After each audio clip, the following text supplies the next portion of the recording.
Welcome to the Really Sex Elaborate podcast with Wanda Pearson and my guest, Shaina Russell. I am so excited to have her here. And I said, Shaina, I'm going to have you on my podcast. So when I talk to people and see that's a good fit for us to be educated and learn stuff, this is where I had to get my girl on. So Shaina, say hello to the audience. Hello, everyone. It is a pleasure to be here. Thank you so much, Miss Wanda, for inviting me, and I'm looking forward to our conversation. Absolutely, absolutely. It's a conversation. It's about educating and empowering people and letting them know what's available out there. So let's get right to the chase. I'm going to actually talk about Shina's bio. Dr. Shinah Russell. Um, is a dedicated mental health professional with over 20 years of experience in education and counseling. As a licensed professional counselor, national certified counselor, and approved clinical supervisor, she specializes in supporting children, teens, young adults, women, and families. Her expertise includes anxiety, depression, adjustment disorder, family conflict, school related issues, stress, and women issues. Dr. Russell takes an integral approach to therapy, providing a non-judgmental space where clients can explore their thoughts, emotions, and behaviors while developing practical solutions to live a life fulfilling life. Beyond her clinical and educational work, Dr. Russell is the daughter of Cheryl and late Billy C. Quinn Jr., wife of Rosie. Russell Sr., mother of Shekinah Victoria Ruzi Jr., and the late Ryan Russell, and Gigi to Hassan. She is actively involved in her community, serving on the board of directors for several nonprofit organizations, volunteer, and an active mentor. She is a member of American Counselor Association, ACA, American School Counselor Association, ASCA, Partners in Education, PIE, American Businesswomen's Association, ABWA, Douglas County chapter, and Toastmasters of West Georgia. She has been a lifelong member of New Covenant Missionary World Outreach Center and for almost 2 decades, World of Faith Family Worship Cathedral. In her free time, she enjoys spending quality time with family and friends, exercising, watching HGTV, and helping others grow personally and professionally. She holds a doctorate degree in counselor, education, and supervision from Argosy University, a master's in counseling education from Florida A&M University, and a Bachelor of Science in Business Education, Florida A&M University. Woo, girl, you got a lot of bachelors and stuff you're doing. When do you have time for yourself? Self. But this is very impressive. I am so proud of you, what you do, and helping people in the community. Because I tell you, I'm a social worker. I don't have my master's in social work because I actually ended up going to IBM. So I have my education in IBM, let's put it that way. But I still do mentoring. Welcome, Shine. I am so happy to have you on the podcast. And it's a pleasure to really know what you do and know that's help out there. Because mental health is very important. We don't know about a lot of things that we keep it to ourselves. Just like when I wrote my book, I didn't realize it was mental health that I actually held in. So when that happens, when you hold it in and then finally it's released, what do you do with clients that does that? That's where a lot of people are. We don't normally think about mental health every day. Like people focus on like physical health. Let me go get my physical this year. But people don't take time to think about their overall mental well-being. And it's something that we deal with every day. When we think about mental health, it impacts our relationships with others, how we show up for them, our family, our friends at work, how we respond to people in certain situations, just all around everything we do is based upon where we are mentally. And a lot of times people do not see that in that form.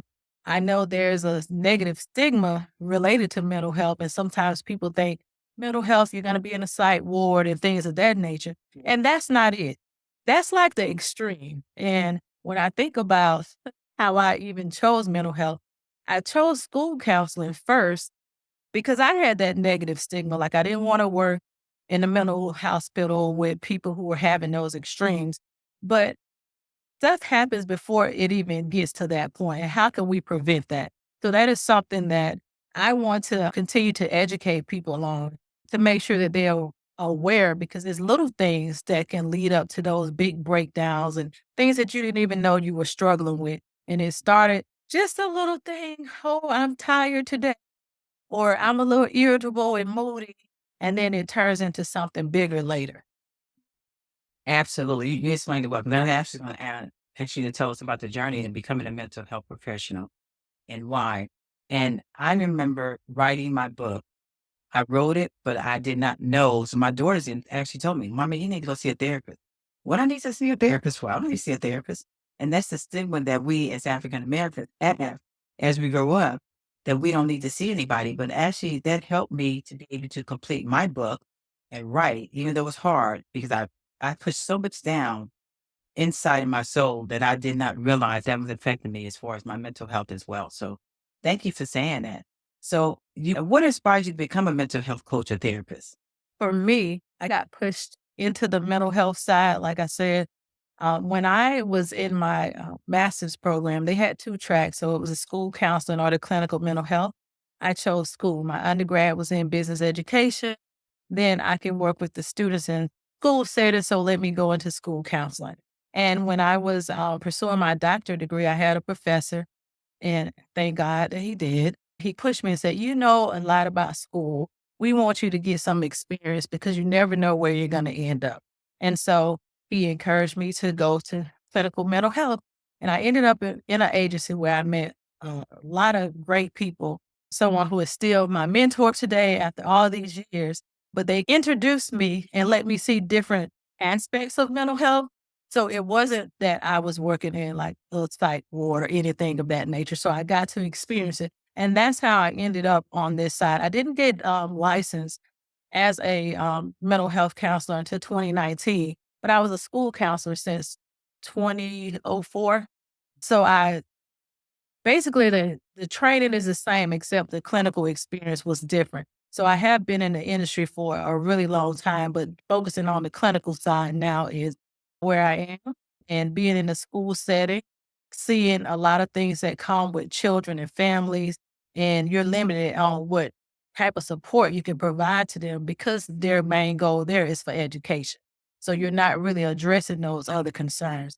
So now that I'm on the other side and I have my private practice where I can help and focus more on those things that show up in the school setting or some things that people never really want to talk about, but they need support working through. So that's how I ended up in this space. That's awesome because I tell you, they really need it. I do mentoring at the middle schools for middle school girls, and a lot of things you don't know what's going on at home that can affect them at school. So what you're doing, I applaud you for that because I tell you, it definitely does take patience with doing that. I remember my college professor told me, "Want to go back and get your master's in social work?" I said, "No, I want to go back and get that." But it's my life experiences that actually helped me to be able to share what I do today. So Yeah.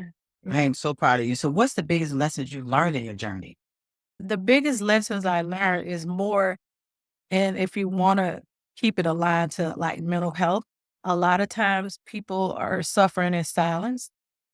They can look like everything is together and also not being aware of things that are happening that could impact you in a bigger way. You can be successfully running your business or a CEO of a company doing really well, but struggling with how do I handle my own thoughts and emotions? I'm feeling overwhelmed. Do I have appropriate coping skills?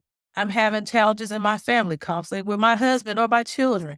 Just different things that can happen that at some point in life, you're gonna deal with things like grief and loss.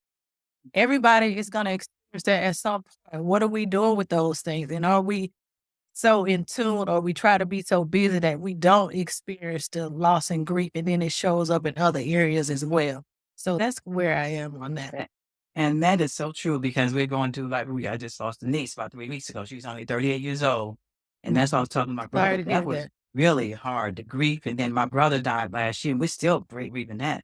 So that is so true. And we need you actually with your profession to help us with that. But a lot of us, like I said, I'm very leery of that. So Yeah, and understanding that, I think about educating our community because in African Americans, we're like, we pray. We're gonna pray, and we're also gonna use the people that God has placed here to help us work through those things.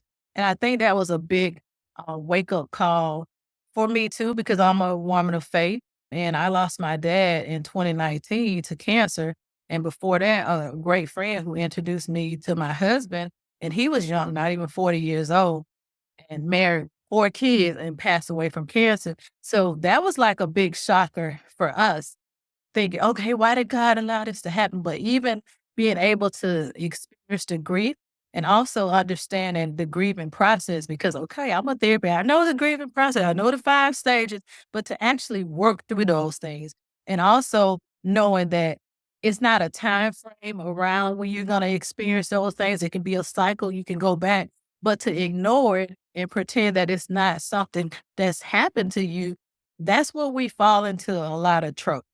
And so dealing with that, yes, we're going to pray, but we're also going to use tools that are available to help us work through these times. Absolutely, absolutely. I love that what you said. So, what are some of the common misconceptions about mental health and stress? Okay. So I actually had this thing, right?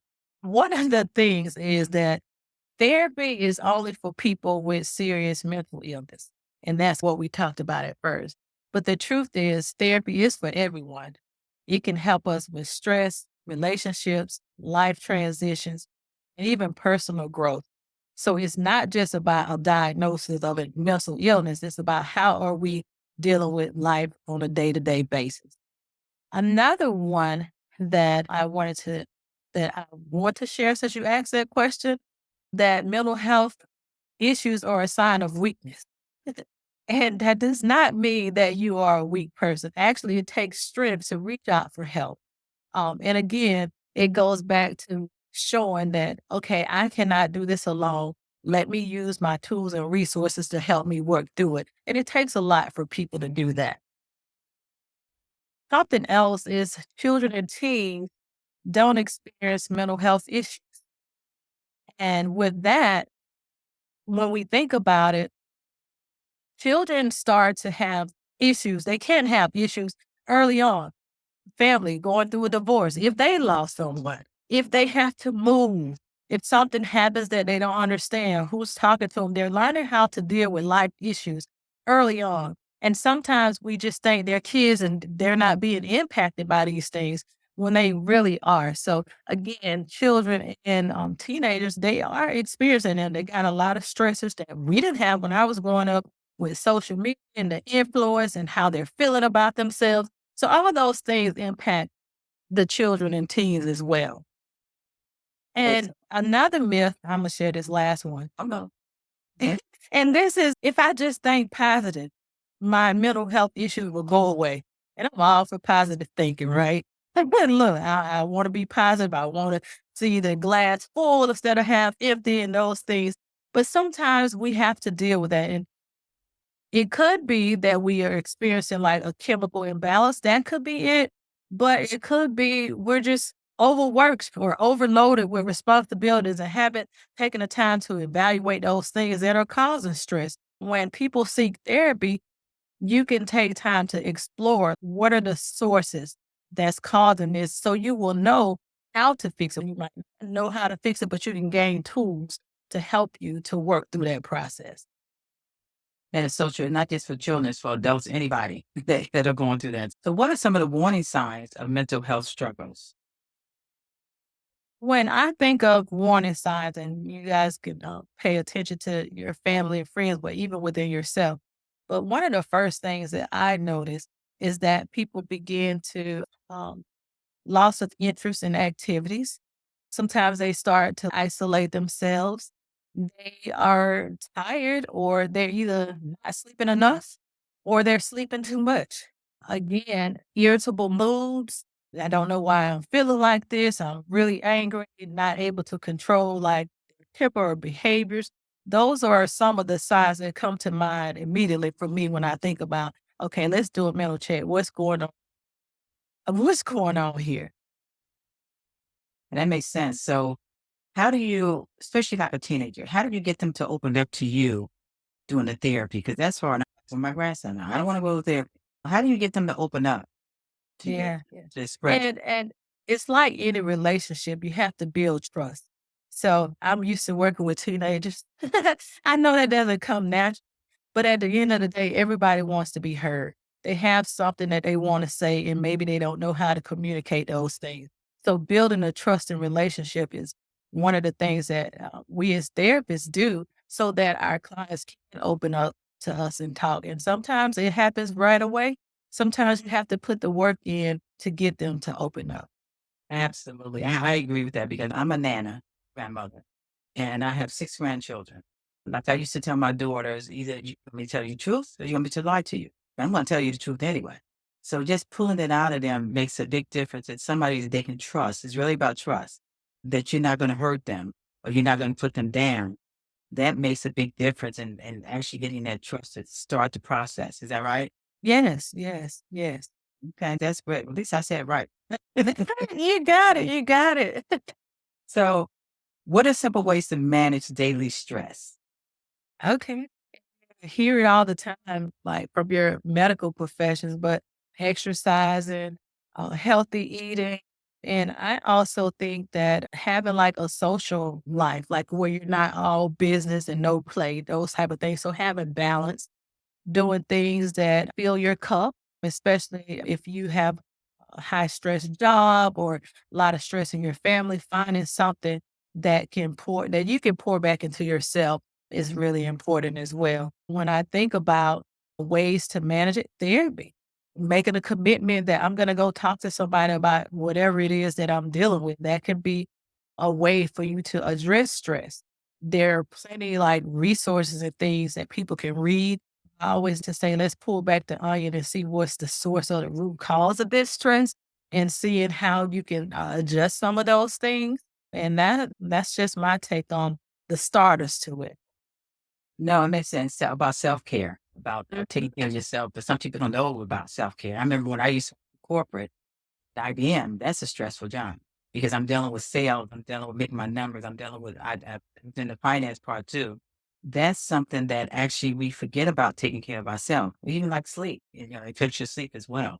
You know. Yeah. Well, let And me ask you. you Go ahead. that when you mentioned self-care, sometimes people get that mixed up, or I don't want to be selfish. No, you're not being selfish. If you want to continue to show up for others, you got to first show up for yourself. So how are you going to do that if you wore out, stressed out, and all those things? So that's something that people need to be mindful of. Yeah, and that's something I was my question was how do you prioritize your own mental health? And Oh, that yeah, so you wanna add something to that?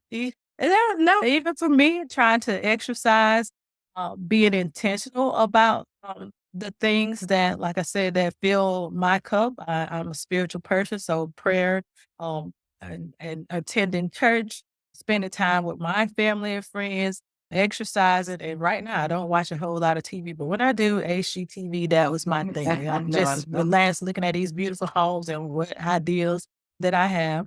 And that's just it, like finding those things and also evaluating where am I? Like I gauge, okay, I'm not feeling like myself right now. What's happening and what do I need to change? I have learned that not only from my professional work, from my personal life, and for, like I said, working with clients as well.